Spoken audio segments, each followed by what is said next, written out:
ಪಾರ್ಟಿನಲ್ಲಿ ಶಾಶ್ವತವಾಗಿ ಯಾರಿಗೂ ಜವಾಬ್ದಾರಿ ಇರಲ್ಲ. ಕಾಲಕಾಲಕ್ಕೆ ಜವಾಬ್ದಾರಿಗಳು ಬದಲಾಗ್ತಾ ಹೋಗ್ತವೆ. ಪರ್ಮನೆಂಟ್ ಅಧ್ಯಕ್ಷರು, ಪರ್ಮನೆಂಟ್ ಪ್ರಧಾನ ಕಾರ್ಯದರ್ಶಿ, ಪರ್ಮನೆಂಟ್ ಅನ್ನುವಂಥ ಸಿಸ್ಟಮ್ ನಮ್ಮ ಪಾರ್ಟಿಲಿ ಇಲ್ಲ. ಪಾರ್ಟಿಯ ಪಾರ್ಲಿಮೆಂಟ್ರಿ ಬೋರ್ಡು ಆಯಾ ಕಾಲಕ್ಕೆ ಸಂದರ್ಭಕ್ಕೆ ರಾಜ್ಯವನ್ನು ಯಾರು ಲೀಡ್ ಮಾಡಬೇಕು ಅನ್ನೋದನ್ನು ಪಾರ್ಲಿಮೆಂಟ್ರಿ ಬೋರ್ಡ್ ನಿರ್ಣಯ ತಗೊಂಡ್ರೆ, ಜಿಲ್ಲೆನ ಯಾರು ಲೀಡ್ ಮಾಡಬೇಕು ಅನ್ನೋದನ್ನು ರಾಜ್ಯ ಕೋರ್ ಕಮಿಟಿ ನಿರ್ಣಯ ತೆಗೆದುಕೊಳ್ಳುತ್ತೆ. ನೋಡೋಣ, ಯಾರು ಇದ್ರೂ ಪಕ್ಷವನ್ನು ಬಲಗೊಳಿಸೋದಲ್ವಾ. ಪಕ್ಷವನ್ನು ಬಲಗೊಳಿಸುವ ಕೆಲಸವನ್ನು ಯಾರೇ ಅಧ್ಯಕ್ಷರಾದರೂ ಮಾಡಲೇಬೇಕು. ಯಾರಿಗೆ ಅವಕಾಶ ಕೊಡ್ತಾರೆ ನೋಡೋಣ. ನಾವಂತೂ ಪಕ್ಷದ ಜೊತೆಗೆ, ಪಾರ್ಟಿ ಯಾರಿಗೆ ಜವಾಬ್ದಾರಿ ಕೊಡುತ್ತೆ ಆ ಜವಾಬ್ದಾರಿ ಕೊಟ್ಟವ್ರ ಜೊತೆಗೆ ನಾವು ಕೆಲಸ ಮಾಡ್ತೀವಿ.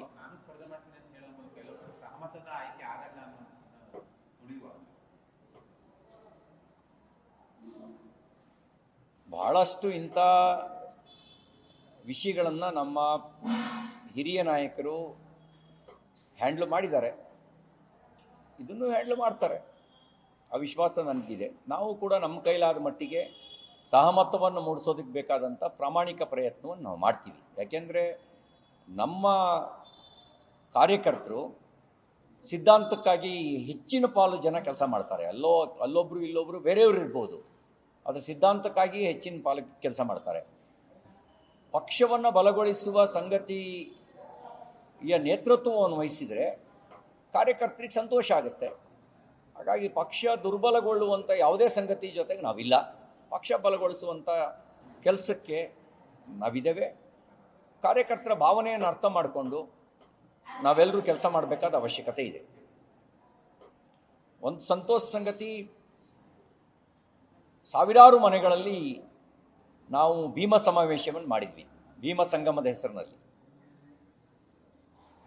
ಆ ಭೀಮ ಸಂಗಮದಲ್ಲಿ ಸಾಮರಸ್ಯದ ಸದ್ಭಾವನೆಯನ್ನು ಮೂಡಿಸುವ ಕೆಲಸವನ್ನು ಮಾಡಿದ್ದೇವೆ. ಮನ ಮತ್ತು ಮನೆಗಳಲ್ಲಿದ್ದಂಥ ಜಾತೀಯತೆಯ ವಿಷಬೀಜವನ್ನು ಕಿತ್ತಾಕುವಂಥ ಒಂದು ಸಣ್ಣ ಪ್ರಯತ್ನ ನಡೆದಿದೆ. ಸಂವಿಧಾನದ ಬಗ್ಗೆ ಅರಿವು ಮೂಡಿಸುವಂಥ ಕೆಲಸವನ್ನು ಮಾಡಿದ್ದೇವೆ. ಸಂವಿಧಾನಕ್ಕೆ